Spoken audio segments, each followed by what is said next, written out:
I'd always been close to my mom and dad. Growing up, both my parents were my rock. We shared everything. I knew they had my back and I had theirs. They had divorced, but things hadn't changed concerning their love and care for me. That was until my father married Claire. It wasn't that I didn't like Claire. She was sweet, caring, and seemed genuinely interested in getting to know me. But things changed once she moved in with her daughter, Casey. I hadn't realized how much the dynamics of our family would shift once they became part of our lives. Claire was always trying to make sure Casey felt at home, but I didn't understand why it had to come at the cost of my relationship with my dad. It started off small at first. I assumed it was just part of the transition. Casey, being in her late teens, was understandably going through some changes, adjusting to life in a new house with a stepfather. I tried to be patient, giving her space, and yes, even I'm a teenager. But as time went on, I couldn't help but notice that my dad began shifting his attention more towards her than me. Subtle at first. Little things like him spending more time with Claire in the evenings, leaving me to eat dinner alone, or how he'd always ask me to tone it down if I was ever upset about anything. It was as though my dad was tiptoeing around me, always making sure Casey and Claire were comfortable, while I was left to manage on my own. When I voiced my concerns, my dad would brush them off, telling me I needed to be more understanding. He'd say that I knew how hard it was for Casey and that she needed time to adjust, so we needed to make sure she felt comfortable. That was the problem. He never seemed to understand that it wasn't just about Casey feeling comfortable. It was about me feeling like I was being pushed aside. I wanted to scream, but instead, I tried to keep it together. I had always been the one who took care of him, who was there for him in his moments of need, but now it felt like none of that mattered. What about me? What about the years I spent being there for him when he needed me? Had I suddenly become invisible? Things got worse when Casey started coming up with excuses for everything. She would complain about the house, about my dad's cooking, and even about the way the furniture was arranged. My dad would jump up to change things, making sure she was comfortable, while I just sat there feeling like a guest in my own home. It wasn't even about the small annoyances anymore. It was about the glaring fact that my dad was always looking the other way just to make sure Casey didn't feel uncomfortable. I tried to keep the peace, I really did. I told myself it was just a phase and that once Casey got used to being around us, things would return to normal. But it only got worse. One evening, after Casey complained about something ridiculous, like how she didn't like the soap in the bathroom, my dad said it was time to have a family meeting. He wanted to discuss how we could all get along better. I was tired of pretending that everything was fine when it clearly wasn't. I agreed to the meeting, though I had a bad feeling about it. When we sat down, my dad started off by saying that Casey had been feeling a bit uncomfortable lately and that he thought we all needed to make some changes to help her feel more welcome here. He pointed out that I'd been spending a lot of time with my friends and he thought it was important for us to focus on family time. I blinked, trying to process what he had just said. Was he really suggesting that I spend less time with my friends, people who had always been there for me, to make Casey feel better? I was furious, but I kept my voice steady and I told him that this was my home too. And I asked why everything had to change for Casey when she was the one who was new here. He immediately went on the defensive, saying that he was just trying to make sure Casey felt at home. He said I knew this house inside and out, and that she was just adjusting and that I needed to be more patient with her. I couldn't hold it in anymore. I told him I'd been patient, but that wasn't the issue. I said that it wasn't just about patience anymore. It was about how he'd been treating her like the most important person in the house, and I was just left to figure things out on my own. I asked him, what about me? What about the years I'd spent here and the times I needed him? He looked away, his eyes showing a flicker of guilt, but he quickly covered it up with a shrug, and he said that he was just trying to make sure everyone was comfortable, and I needed to understand that things were different now. I was still his girl, but I had to understand that things couldn't stay the same. That was when I realized things had changed. My dad had changed. He was prioritizing Casey, and I was nothing more than an afterthought. That night, I lay awake in bed, staring at the ceiling. I kept replaying the conversation in my head. My dad's words echoed in my mind. You've always been my girl, but things are different now. I hated it. I didn't want to accept it, but I couldn't deny the truth. He had changed. I felt more invisible than ever. Update 1. The morning after my conversation with my dad, I couldn't shake the feeling of betrayal. Every moment replayed in my head like an endless loop. The way he brushed aside my feelings, the way Casey had become more important than our family dynamic. It all made me sick to my stomach. I needed to talk to someone. I needed someone who would understand, someone who wouldn't dismiss me as overreacting. And that someone was my mom. I dialed her number. The sound of the phone ringing felt deafening. When she picked up, I didn't hesitate. I needed to say everything before I lost my nerve. I started with a shaky voice, telling her what had happened with my dad. I explained how things had gotten worse with Casey living there and how my dad was more concerned with her comfort than mine. As I spoke, I could hear the sharp intake of breath on the other end. My mom had always been protective of me, but I never expected her to respond the way she did. My mom had remarried when I was 13. Her new husband, Frank, was a good man. They met when I was in school, and he treated me like his own daughter. He never tried to replace my dad, but had always been a supportive figure in my life. My mom didn't make a big deal of it. She introduced him to me beforehand and let me get to know him before anything serious happened. When they married, it felt right, natural. Frank never made me feel like I was competing for my mom's attention, and that's what made all the difference. My mom had always given me a choice. When she and Frank married, they made it clear that I could stay with them whenever I wanted. My dad had done the same, giving me the freedom to stay with either of them.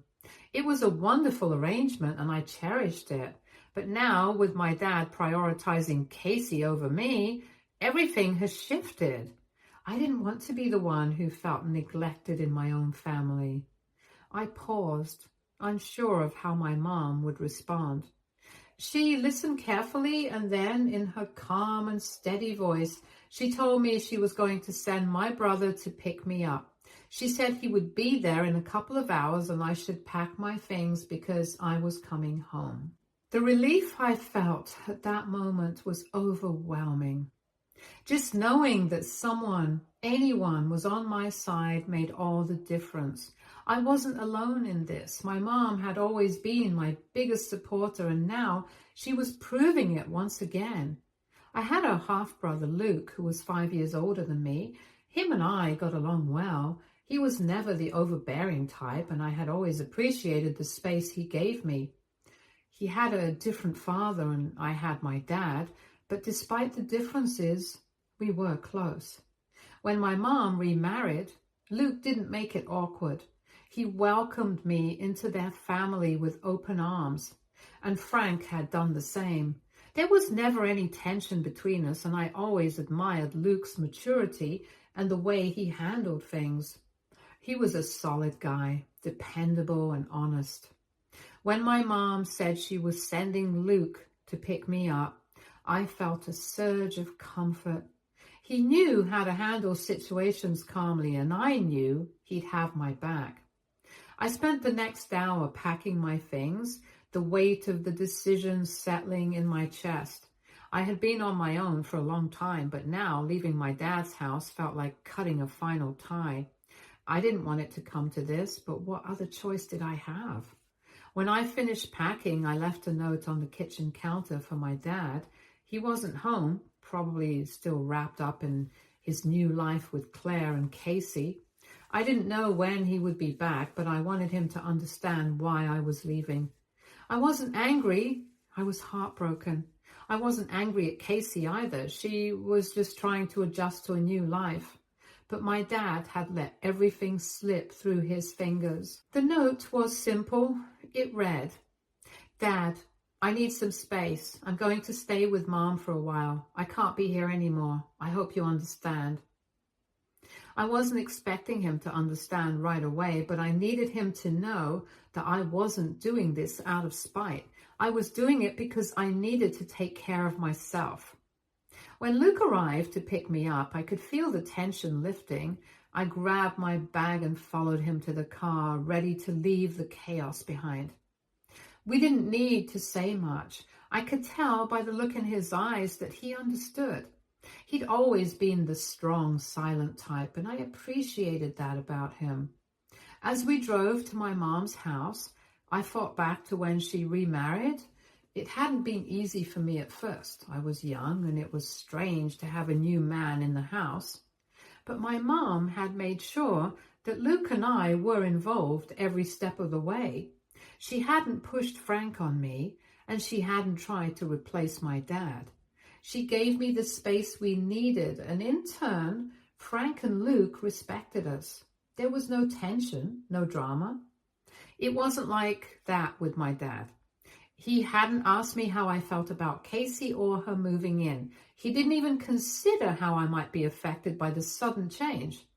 And that, more than anything, was what hurt the most. When we arrived at my mom's, I felt a sense of relief wash over me. It wasn't just about getting away from the house. It was about feeling like I was with people who understood me.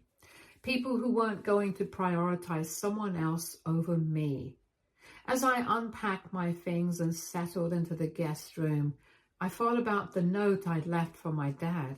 I wondered how long it would take him to realize I was serious. Would he come to his senses and fight for our relationship? Or was this really the end? Update 2. A few days passed since I left my dad's house, and though I felt a weight lift off my shoulders, something about the whole situation still gnawed at me. It wasn't just the betrayal I felt from my dad. It was the way Casey had overstepped, the way he had chosen her comfort over mine, and the way he seemed entirely unbothered by the fact that I was suddenly out of his life. I hadn't heard much from him, except for a text saying that he hoped I was settling in okay with my mom. That was it. No check-in, no genuine concern. He didn't even ask why I left. I knew he'd come to his own conclusions, probably thinking I was overreacting. Then, just a few days later, my phone rang. It was my dad's number. And for a moment, I hesitated before answering. The last time we'd spoken, I had been firm in my decision, and I wasn't sure if I was ready to deal with whatever he had to say. But I figured, what could it hurt? I answered the phone, keeping my tone even, trying not to let the frustration spill out. He wasted no time. He asked where I'd left my skincare products. At first, I was caught off guard. Of course I'd taken them with me. Why would I leave them behind, especially when I knew Casey would try to get her hands on them? I told him that I had brought all my skincare products with me and that I didn't leave anything behind. He muttered something. He asked if I could drop off some of my skincare products because Casey wanted them. I felt the anger rise within me instantly. Casey had been using my things for so long without permission, and now my dad was asking me to hand them over like it was nothing. I didn't hold back. I told him that Casey could go buy her own skincare products. I wasn't going to drop anything off for her. She had no right to use my stuff, especially without asking. My dad tried to reason, claiming it was no big deal. He said that Casey was going through some things and maybe it would help her feel more comfortable if she used my products. He said I didn't need all of them and I should share. But I wasn't having it anymore. I asked him why he never did anything when Casey took my things before. Why hadn't he stepped in and put a stop to it? I told him that he let Casey walk all over me and now he expected me to just hand over my expensive skincare products like they were nothing. I reminded him that I'd never given Casey permission to use them and I wasn't interested in sharing. He stammered, trying to defend her. He said I was being unreasonable, but I wasn't going to let him gaslight me into thinking that what she'd done was okay. I told him exactly what I thought. He had chosen her comfort over mine, and he had let her take my things without any regard for me. He asked me, almost pleading, if I could just drop them off for Casey. I cut him off and told him that I wasn't going to continue letting Casey take what wasn't hers. I wasn't going to make excuses for her behavior anymore, and quite frankly, I was done. He tried to reason again, but this time, I didn't give him the chance. I hung up before he could say anything else. My hands were shaking with anger, but at the same time, I felt a strange sense of relief. I wasn't going to let him push me around anymore. I had tried to be the bigger person, to keep the peace, but Casey had crossed the line one too many times and my dad had let it happen. Later that evening, I told my mom about the conversation. She listened carefully and I could tell she understood. She didn't say much, but I didn't need her to. She had always supported me, and right now that was all that mattered. I could feel the tension in my chest starting to ease as I realized that I had made the right decision. I wasn't going to let Casey or him dictate how I should feel or how I should allow myself to be treated. The time for keeping quiet was over. Update 3. My dad called me again one afternoon around 2 weeks after the last call. I was sitting on the couch at my mom's place catching up on some homework when my phone lit up. His name flashed on the screen. I hesitated before answering. It had only been a couple of weeks and honestly I wasn't in the mood to go over the same old thing again. But I had to pick up. I answered the call trying to keep my voice steady, but I could already feel my frustration creeping in. He started off in his usual tone, apologetic, but almost expectant, like he was hoping I would just come back. He asked me if I could come home. That was it. No real explanation, just an open-ended request. I didn't even hesitate before I refused outright. I told him I wasn't coming back. His tone shifted slightly, almost desperate. He told me that Casey had been acting out. Apparently, she had started shoplifting, specifically stealing skincare products, and she had been caught twice in the last 2 weeks. He said she was acting out and needed me back to help bring some order back into the house. I didn't hold back. I laughed, really laughed. I couldn't believe he was trying to drag me back into that mess just because Casey had been caught stealing. I told him he deserved it. He had coddled her so much, let her get away with everything. He pampered her, constantly excusing her bad behavior, and now he was dealing with the fallout. I told him I wanted nothing to do with Casey anymore. She was toxic. She had been a bad influence on me when I was still there, and I wasn't about to let him manipulate me back into that situation. He didn't like that at all. His voice rose and I could hear the anger building. He told me I had no right to judge Casey like that. He claimed she was just going through a phase and that she'd be fine if I came back and helped calm things down. But I wasn't buying it. I told him that Casey being Casey wasn't a phase. She was an entitled brat, and it was his fault for indulging all of her antics.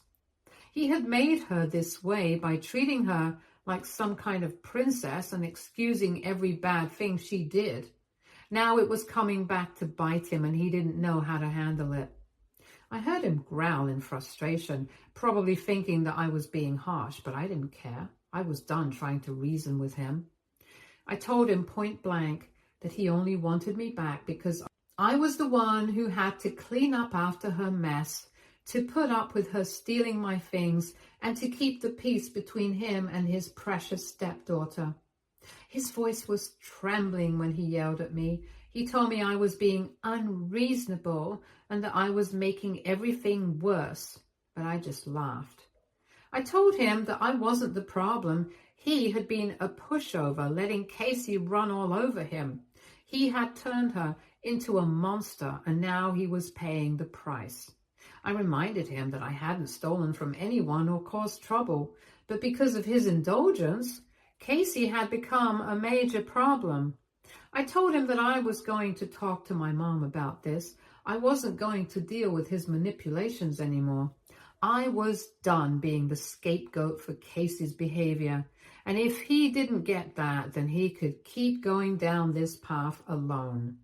He didn't say anything for a few moments, and I could almost feel his helplessness on the other end of the phone.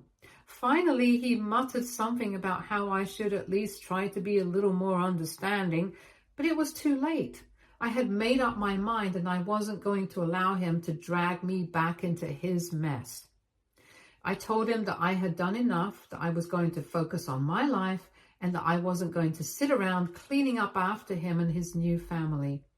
I told him that if I wanted to stay with a sibling that bad, then I had Luke, who was perfectly well settled and well spoken, unlike his a-hole of a stepdaughter.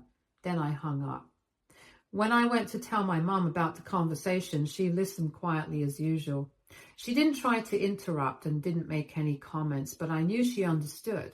She knew what kind of man my dad was, and she also knew that he had brought this situation upon himself. I could tell she was proud of me. She said that she would have a conversation with him about this. Update 4. The next day, my mom, as calm as ever, sat me down for a conversation. I could see the look in her eyes. She wasn't upset, but she was clearly concerned. She had been quietly observing the way my father had been handling things, and I knew that my mom had a unique perspective. She had married a man who, while decent, was not always the most assertive, especially when it came to confronting difficult situations. She started by telling me that she had talked to my father and she had to make sure he understood how serious this was. I listened carefully, knowing that when my mom decided to take action, it usually meant things had gone far beyond the point of being able to ignore them. My mom rarely intervened in things between my dad and me, and if she stepped in, it meant she saw something that could potentially get worse. She said that my dad had been very quiet during their conversation, clearly unsure of how to proceed. My mom, however, had made it clear that he had no one to blame but himself. He had allowed Casey's behavior to go unchecked for too long, and now it was spilling over into everyone's lives, including mine. She told him that he needed to step up and act like a father, not a doormat. He couldn't just keep giving in to Casey's demands. She said that she expected him to take responsibility for the situation and start being firm with Casey. No more excuses. My mom told him that he needed to man up. Casey was his responsibility now, and he had married Claire, so he needed to deal with the consequences of raising a child who had been indulged for too long. My dad, understanding that my mom was dead serious, knew better than to argue with her when she got to this point. She wasn't someone to lose her cool easily, but when she did, it was a sign that things had gone too far. My dad understood that, and he wasn't about to dismiss her concerns. Later that day, I received an unexpected call from Claire, my father's wife. I could tell she was trying to be calm, trying to find a way to fix things. She asked me if I would be willing to come back to work things out. I wasn't in the mood for more fixing, but I still listened to her. She said she understood that things had gotten out of hand, but she was hoping that we could find a way to make things right. I didn't answer right away. I knew what she was trying to do. She was trying to fix things on her terms, trying to get me back into the fold so that everything could go back to the way it was. But it wasn't that simple anymore. The damage had been done, and there was no way I could go back to being the person I was before all of this. I had seen too much, I had endured too much, and I wasn't going to let myself get pulled back into that toxic environment just because Claire felt guilty. I handed the phone to my mom, who had been sitting with me during the call. My mom was always calm and collected, even when handling situations like this. She took the phone from me, and I watched as her demeanor changed. There was no anger, no frustration, just a quiet resolve. She had been through this before. She started by saying hello to Claire in a tone that was calm but firm. My mom told Claire that she understood her concerns about me, but I was staying with her. I wasn't going back until she and my dad could address the situation properly. She told Claire that we had been through this conversation with my father before, and we wouldn't tolerate this kind of behavior at all. She said that I wasn't a scapegoat and I wasn't going to be treated like one. My mom reminded Claire that I was a normal kid who deserved to hang out with friends and have fun, just like anyone else. I wasn't there to be a punching bag for their in-the-making family. My mom wasn't pulling any punches. She made it clear that unless things changed with Casey's behavior, I wouldn't be going back. She told Claire that she needed to take responsibility for the way things were, and that the situation with Casey needed to be dealt with before I could even think about returning to that house. There was a long silence on the other end of the line, and I could hear Claire struggling to come up with a response. She wasn't used to hearing this from someone else, especially not from my mom, who was known for being calm but extremely firm when it mattered. Claire tried to respond, but my mom stopped her and said that she had said everything she needed to say. She wasn't going to entertain any more arguments. If Claire wanted me back in their house, it was on her to fix the situation with Casey and my father. My mom made it clear that I wasn't going back until both of them took responsibility and started rectifying things. My mom hung up after that. I could see the quiet satisfaction in her eyes. She wasn't angry, she wasn't upset, she was just resolute. She had done what needed to be done, and now it was in Claire's and my father's hands. Done, my mom said, a small smile forming on her lips. Now it's time for them to figure this out.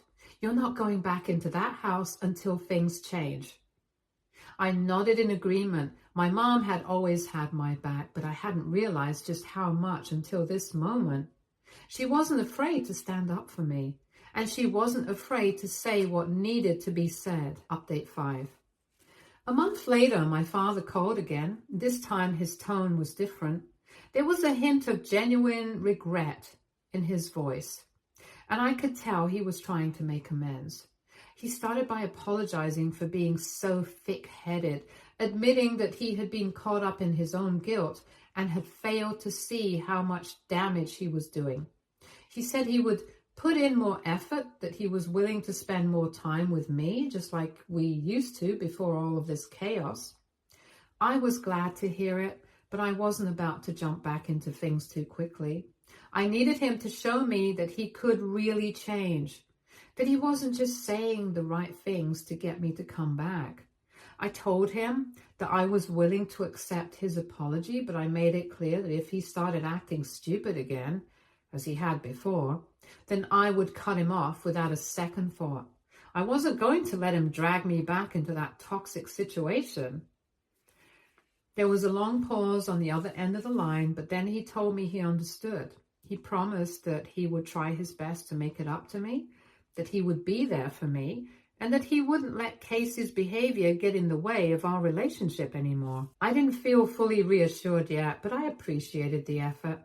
I knew that my father wasn't perfect, but if he was willing to change, then maybe we could start rebuilding our relationship. I told him I'd be open to seeing how things went, but I wasn't going to let my guard down too soon. He agreed. I didn't want to lose him. He had been a good father to me before he remarried, and I couldn't just forget that because of the recent events. I was hopeful. Stay tuned for more stories from our girl relationships.